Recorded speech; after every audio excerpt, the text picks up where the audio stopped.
சஅத் இப்னு முஆத் ரலியல்லாஹு அன்ஹு அவருடைய நாவில் அசைந்து சொல்லப்பட்ட தீர்ப்பு அல்லாஹ்வுடைய தீர்ப்பு என்று ரசூலுல்லாஹி ஸல்லல்லாஹு அலைஹி வஸல்லம் அவர்கள் சொன்னார்களே.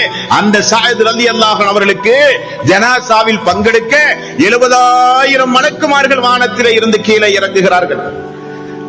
ஜனாசாவை வாங்கி கபரை தோண்டி உள்ளே அடக்கம் செய்யும் போது நபிகள் நாயகம் ஸல்லல்லாஹு அலைஹி வஸல்லம் மண்ணை எல்லாம் போட்டுவிட்டு மக்கள் மேலே நிற்கும் போது அல்லாஹு அக்பர் அல்லாஹு அக்பர் அல்லாஹு அக்பர் என்றார்கள். என்ன யா ரசூலல்லாஹ், அல்லாஹ்வுடைய ரசூலே, என்னானது சஅதுக்கு, என்னானது? கபருக்கு மேல் அடக்கம் செய்யப்பட்டால் துஆ தானே செய்வீர்கள், வழக்கத்திற்கு மாற்றமாக தஸ்பீஹ் செய்கிறீர்களே யா ரசூலல்லாஹ். சஅத் அவர்களை கபர் நெருக்கியது, பிறகு அந்த கபர் அவருக்கு விசாலமாக விட்டது.